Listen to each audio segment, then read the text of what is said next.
It's tub time. I finally got some tubs for the plant room here. No, we're gonna dive in a little bit better, but I like that. I like where we're going. It's tub time. It's tub time. I finally got some tubs for the grow room. Now, why did I get some tubs for the grow room, you ask? Should I call it the grow room or the plant room? I don't know, we'll call it the plant or the grow room. Why did I get tubs for the plant room, you ask? Well, to be honest with you, I wanted to be cool. This kind of feels like the more modern way of doing it. You know, when I was a kid growing up, we always used aquariums. It was always glass, glass, glass. There's a big part of that still left in me. In fact, my terrariums here are a nod back to my childhood in a way, if you want to kind of think of it like that. But terrarium talk aside, we're using tubs in this video. And my main focus, the main thing that I'm aiming to do in this video, the main thing I'm aiming to accomplish is, I've got a little terrarium down here. If you want to call it that, it's actually an aquarium. It's a 20-gallon long aquarium. It's kind of getting to the point here where it's just overrun. I've got no separation. I can't even really propagate this moss anymore because they're all sort of running into each other. There's just no more room to grow. Now, where do I get these tubs, you ask? Well, you can get these tubs at any big box store. I got mine at a place called Target. I don't know if you have Target near you, but you know, Target, Walmart. I'm sure there's, you know, a bunch of other places where you can get these sort of things. I think I've even seen stores that are dedicated to tubs. The one thing that I want to tell you about the tubs that I chose, now these are going to be a little bit more expensive when you choose them, and again, completely unnecessary. But if you look really close, you see that blue, well, I call it a gasket. That blue gasket that runs all the way around there, that thing is going to come in really handy when it comes to sealing the humidity and the moisture into these tubs. I've got 4 of these guys. These are kind of my more shoebox size. And inside of these, I'm hoping to have maybe 2 varieties of moss, maybe 1 on each side. I think that should be enough. Is this grow light kind of blasting me in the face? I think I'm going to turn this on off for a minute. Because not only is it blasting me in the side of the head, but it's making the light was coming in the side of my eye, and it was kind of making it was making my vision blurry. Anyways, I got 4 of these kind of shoebox tubs. Hopefully I can fit 2 different kinds of moss in each of these. Again, little ones with the gasket too. But we'll put this aside for right now because that's not what we're going to focus on at the moment. For right now, we're going to focus on that terrarium right back there. But first, there's always a step before we can actually get to the fun part. And the first thing we need to do is we need to head out there, we need to get into the garage. We need to start by putting what I'm calling a false bottom in each one of our tubs here so that we can develop some sort of a substrate that our moss is going to sit on. And yeah, why don't we just talk about it while we're actually doing it? I'll see you out in the garage now. Well, hey, fancy meeting you out here in the garage. So got a little bit of noise going on in the street over there, but you know what, we're going to look past all of that. You ever wonder why I'm like pointing at stuff when I start the shot? I'm trying to see where the actual center is, and I'm looking at a tiny little screen. You're just in this tiny little window on my camera. So I point there so I can see where my hand is, and I can see where the actual center of the shot is. So I don't know, just a little bit of my video knowledge there for you. Okay, so the first thing that we want to use is, you can use really anything that's rocky. I'm going to be using these clay pebbles. You can use gravel, or you can use any sort of thing. These are basically just clay pebbles that are sold for hydroponics. And the main point of building this this false bottom in each of these tubs is there's going to be a lot of moisture going on in the side of these things. And any of the moisture that kind of drips through the substrate and gets into the bottom, we don't want it kind of sitting in the substrate that's on top of this rock, you know, soaking back in and just creating kind of a mucky mess. So by having these rocks, these stones in the bottom, creating that, what I call a false bottom, if there's any water that kind of drains down here, it'd be able to just kind of sit nicely out of the way of everything else. And in fact, it'll be able to add a little bit more of the humidity back into the tub there. You really just need kind of, can you see on the side where it's going to? Just, you know, just a little layer on the bottom. So that's one done. We've got one more step, but I've got to finish the rest of these. And I don't think you need to watch me do all that.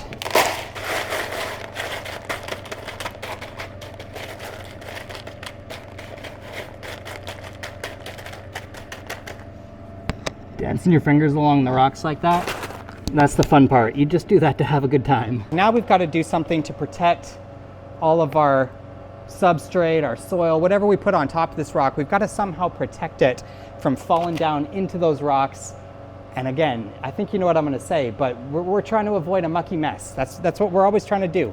These drainage layers are all about just keeping everything nice and tidy. And now we need to put something on top of that to keep all of the crap from the rest of the stuff from falling down in there. Is that a nice layman's way of actually saying it?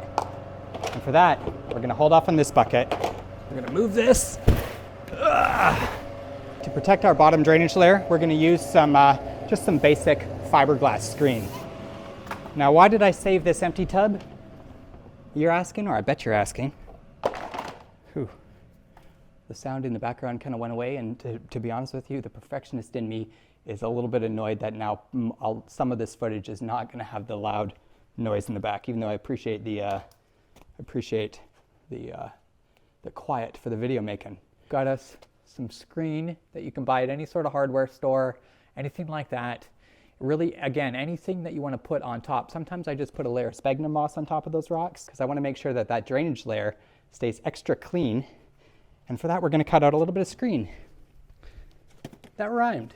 You know, get yourself a shape cut out. Get yourself something cut out that you can shove in the bottom of this thing over top of those rocks.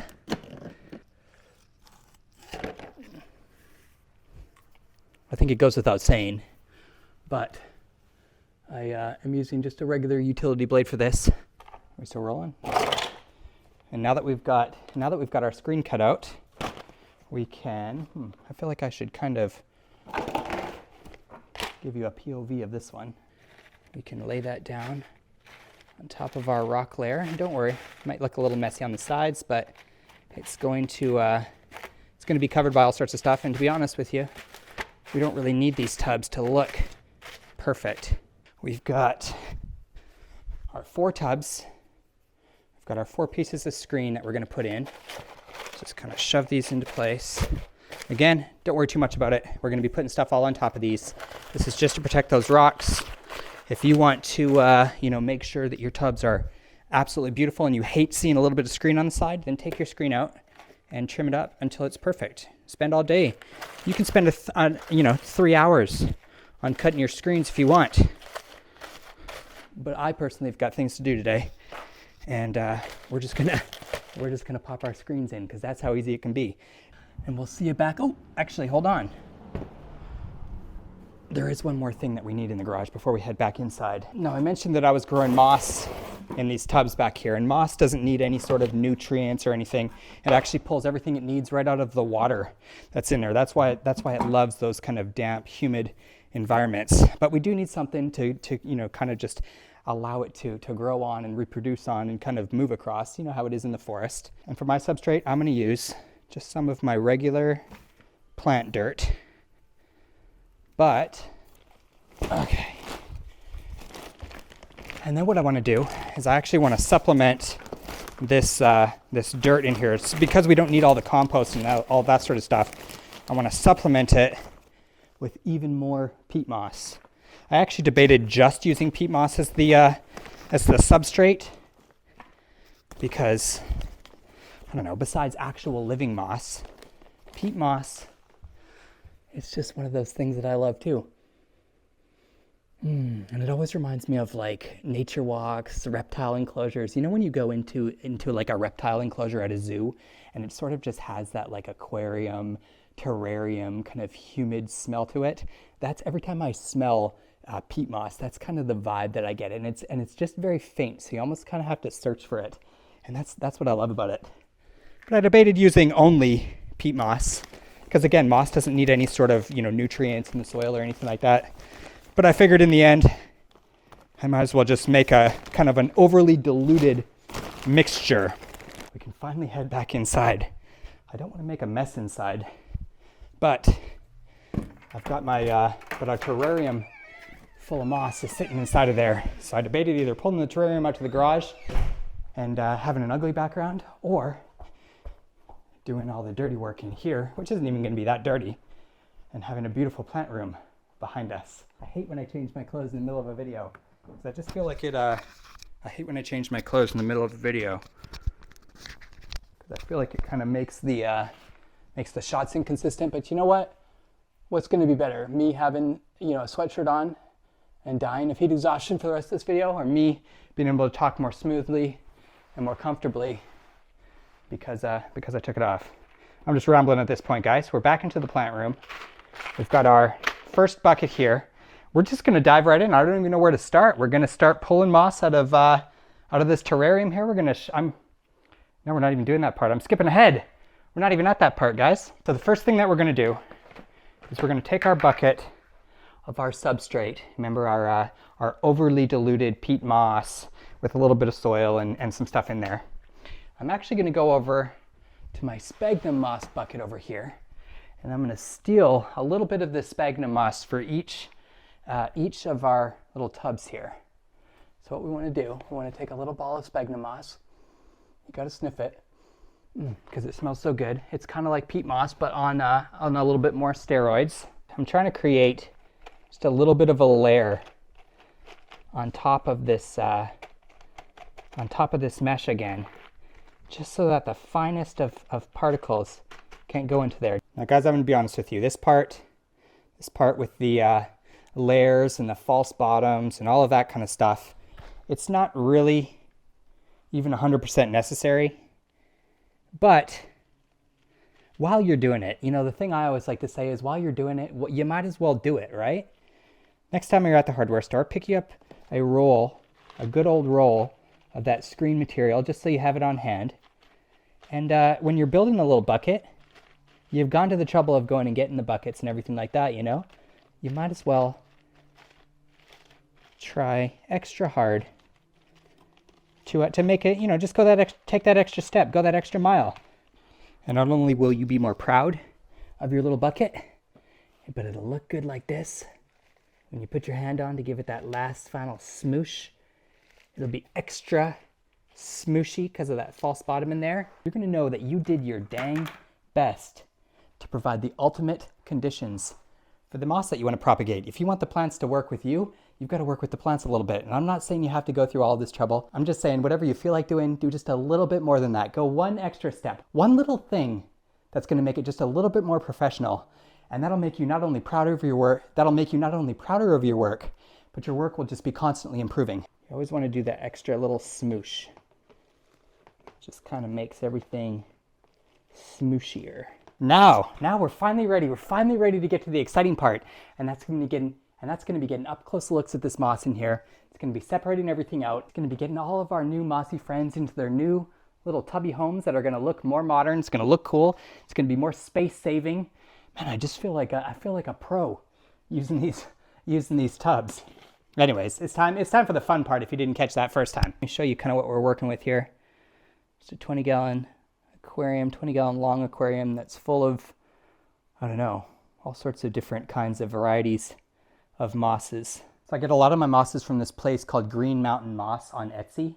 And every time they send me moss, they're always sending me some other variety of moss as well. Now I want to give this moss a little bit of hydration on its way into its new home, just to kind of, you know, moisten everything up, keep everything nice and slick. And for that, we could use a mister and just kind of mist it, as we will do periodically. These bins are going to do an excellent job of holding in the humidity, but you know, every month or so, or maybe more frequently, it depends on your conditions, you are still going to have to come in here, give a little spritz on top of the moss, keep everything nice and damp like it likes it. But the way that we're going to do it, the way that we're going to introduce the moss into the new homes is by what I call saturating them. So instead of actually misting just on top, I'm actually going to take a chunk of moss and I'm going to dump it into this water bowl here. Don't worry, I'll give you an up-close shot in a minute. The reason I'm kind of hanging back and this shot's still going on is because while I've got my mister in my hand, we are going to give our substrate just a little bit of a moisten. Again, this isn't any sort of a necessary process. It'll just kind of help get the whole, you know, humid environment thing going on in here. So give your substrate a nice big soaking.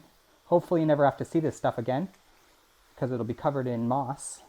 And now what should we do first? How about I choose one? How about I choose one that I actually know the name of and that I actually like the most, and that is our fern moss right here. Now I love ferns. I love the way that ferns look. They just have this like delicate appearance. You can even see a couple ferns in the background. My rabbit's fern back there. Oh man, I got to show you actually. Hold on. Isn't that cool? I think I've actually got the unboxing of this in a previous video. Now, one thing that I will say is that your standard houseplants, they don't tend to care too much about, you know, the water quality and stuff. Just general tap water is fine for them.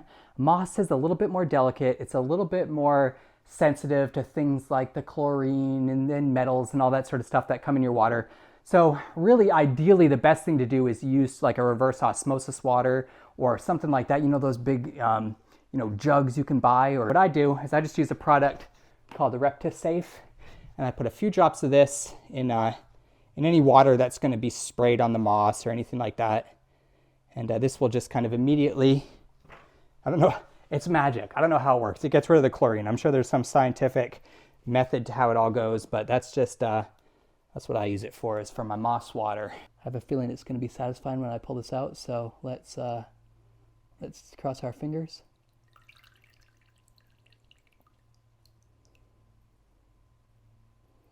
Now we've got us a handful of some wet fern moss, and that's exactly what we want. Now, if you were bringing moss in from outside that you collected in the wild or something like that, what you would do is you would let it soak for even longer and kind of put your fingers through there and get all the little bugs and all the little creepy crawlies that might be coming along with it.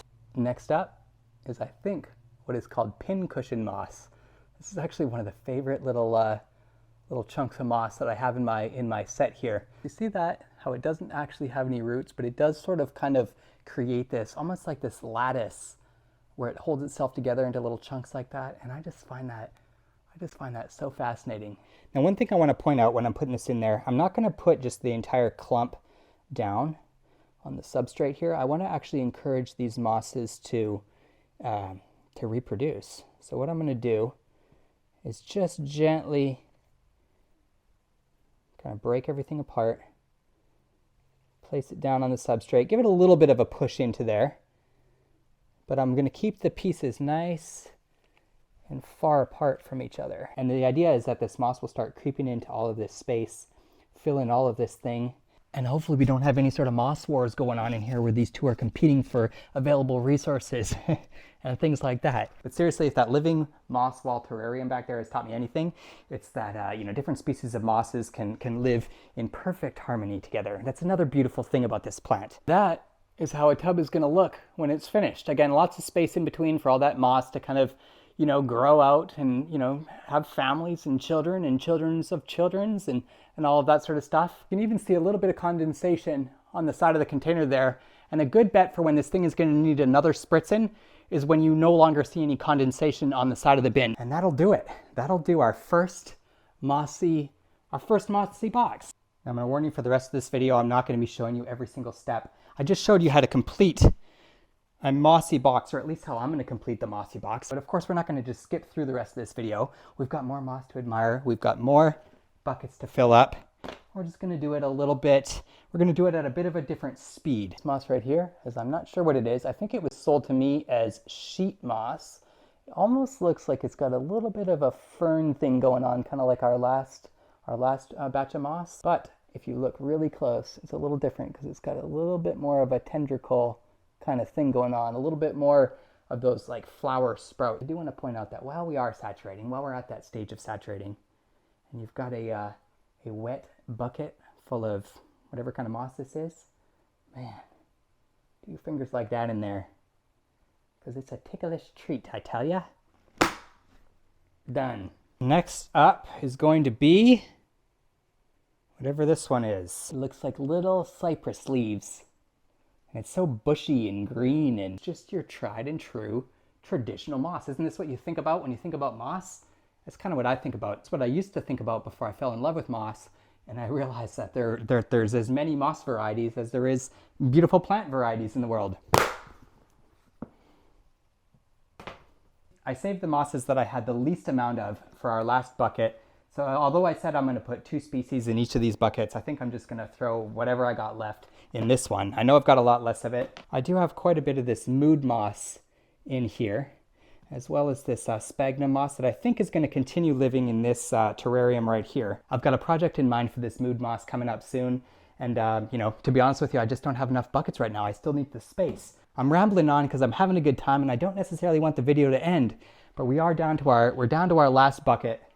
I told you I'd surprise you with the varieties of moss that are going to be in this one. So I think I'm just gonna pop them up to you one after another. I've been waiting on getting a shipment of the last type of moss I'm going to show you until I actually made this video because it's just so darn cool. I didn't want you to miss it. So first up, I'm not sure what this is called, but it's the most alien looking of all the mosses to me.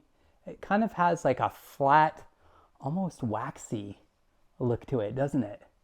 Anyways, I found this one was so unique. Next up, we've got this pretty wicked cool variety. Getting a dunk. I've got this little guy hiding in the background. I'm just a dainty little moss, ain't he? I just kind of feel like talking like an Irishman when I'm working with these little dainty mosses. I think this was probably a sample that Green Mountain Moss sent me along with something else that I ordered. And look at this one, it's got some little spiky alien tendricles kind of spouting off that. I noticed that on a lot of different mosses, and it always just makes me feel like I'm on some sort of an alien planet. Next up, we've got our rose moss, which I saved second to last because, well, you'll see why. It just kind of reminds me of the first one.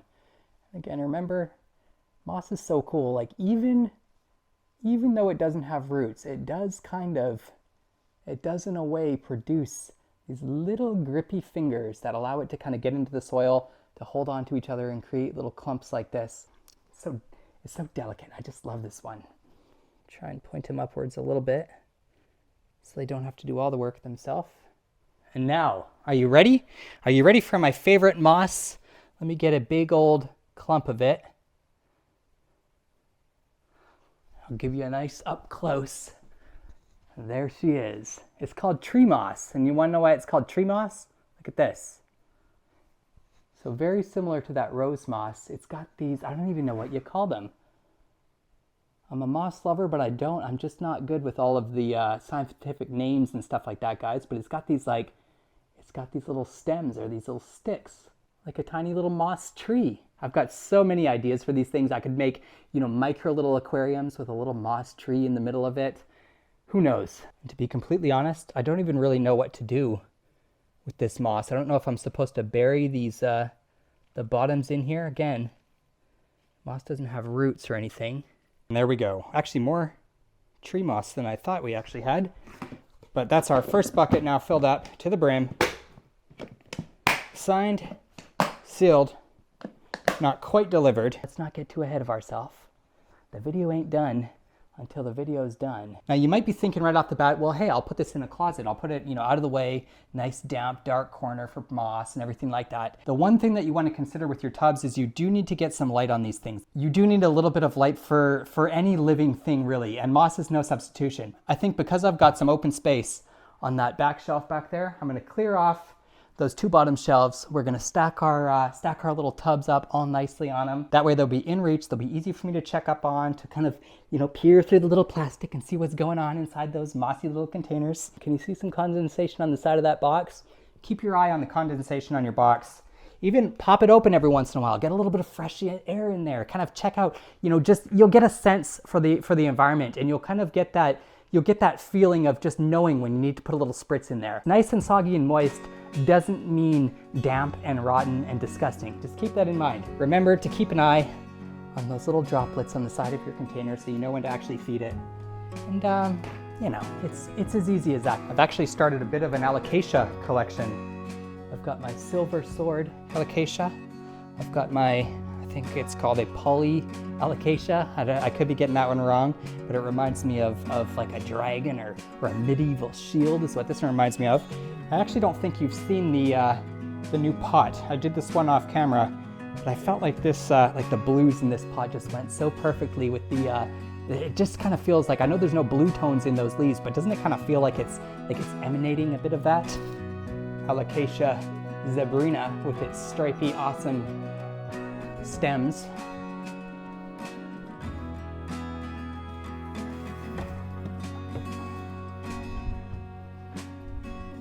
But I'm getting distracted. I'm getting distracted by all my other plants over here. We're supposed to be clearing off this shelf so we can put our moss buckets away. There we go. I think that's gonna work good. Just one left to go. This plant right here, it's decided to shrivel up all its leaves. I knew this thing was sensitive when it started, but I guess the rearranging of the room in here. This plant's actually been inside for a long time, and for some reason, just moving it around a little bit made it drop all of its leaves. Look at this thing that I found the other day. I was at a music festival, and this guy was actually sitting in the corner chipping away at this thing. And I asked him, I said, "What are you doing over there?" And he said he was making an arrowhead. And then he gave this arrowhead to me. And I've kept it ever since. How cool is that, right? We're giving out spritzins. Oh, the ferns always need a spritzin, especially this staghorn. Got some for you too, boat lily. And you two down here. Now I think that's it. I don't know what I should call this video. I'll have to come up with some sort of a clever name, like maybe tubbing around or something like that. But we got a bunch of new tubs over there. We got a bunch of new professional grade tubs, I want to call them. But more importantly than all of those technical things that we did today, we just had a darn good time doing it, didn't we? And what did I learn? What did I learn most about everything from this video? The thing I learned the most is that I need more tubs now. I should have bought twice as many tubs.